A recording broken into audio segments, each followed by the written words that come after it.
an evangelist look like? Good question, challenging question. And Phil asked us the question right at the beginning of the CD. And he didn't stop there. He gave us this little mirror. And he said, just have a look in this mirror and you're going to see how an evangelist looks like. Because that's what God told you to do this year. And for me, it has been like an encouragement. It was not me who chose to come here. It was really God. I mean, I was glad to come as well. But it was a good start to know God called me to just be alive for Him in London. And all of us, the whole team, we all work in different centres. I, for example, work in Leighton and Leytonstone, and we could work along missionaries. And in teams with those missionaries, I mean, I think most of us, or some of us, have challenging relationships with people, only single ones, but even there, I know that God used that for us to grow. But most of all, I've had such an amazing experience working together with a team of missionaries. I still remember our cups of tea in the morning, or coffees. We sat down, we shared, and then we prayed. And we just gave the whole day to God. And afterwards, we could go together into ministry as a team, supporting each other. And that has been such a great, great experience.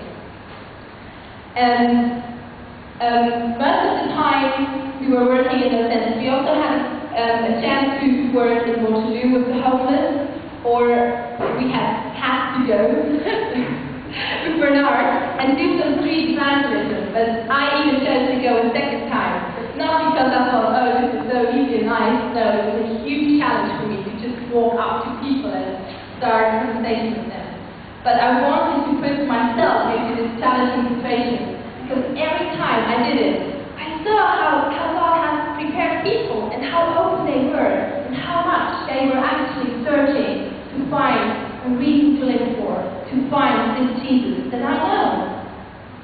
So those were kind of special experiences, but I'm really glad that most of the time I got to know a real, normal ministry, everyday life.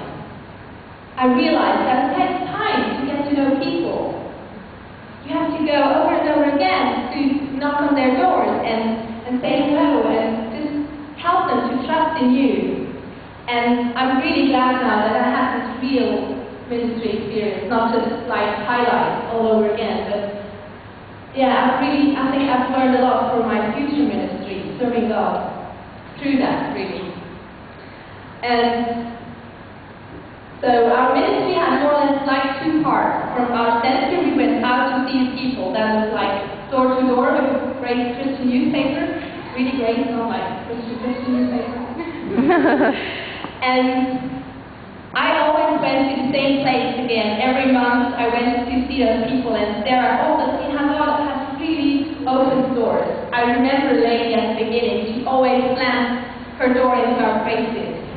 And then, week after week, we'd be praying for her, and suddenly she even received a newspaper, and we could start a small chat with her. And that's just like an example of how God can really open doors and conversations with people, and how it takes time, really. Another experience is just amazing for me, a great picture how God placed me into the right place.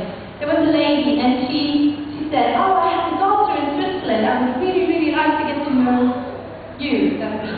So I went to see her, and even when I entered the door, she said, oh, my daughter lives in Langenthal. And I thought, that can't be right, because I think Langenthal, that's a small town in Switzerland. So I said, yes, it's from Langenthal.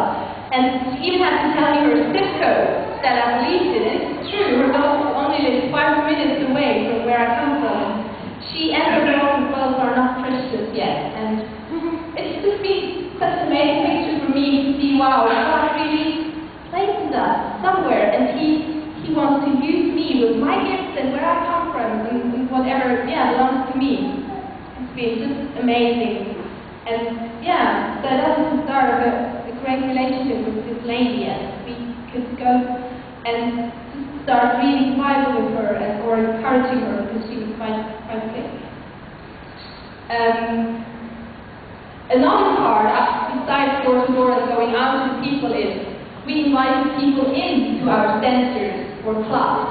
Clubs for elderly people, lunch clubs, Bible study clubs, and a lot of children's work that we did in our centers.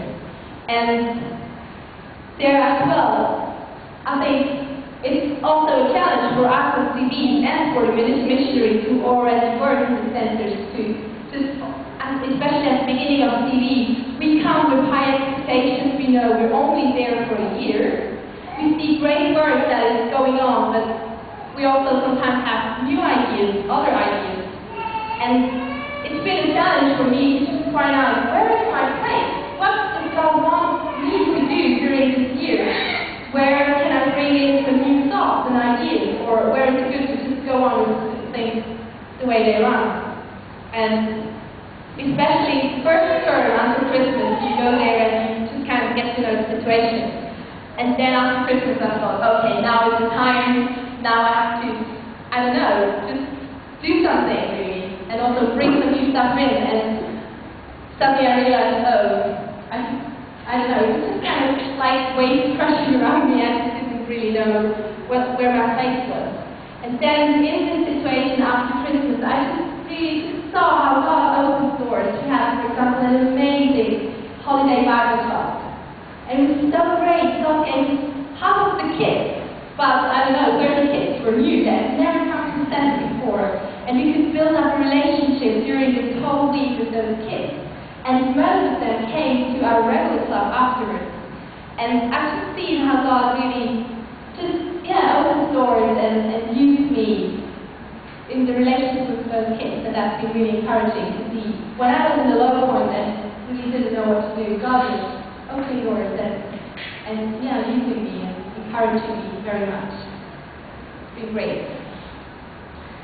Yeah, I could go on and on and on. Most of us could. I just want to thank you as missionaries, because I think it was also a huge sacrifice from your side. You have invested in our lives. You have trained us. You have just encouraged us. You have let us do stuff that you could have done better. But it's been great for us. We could grow, and thank you so much, not only for your example in ministry, but also for your example in life.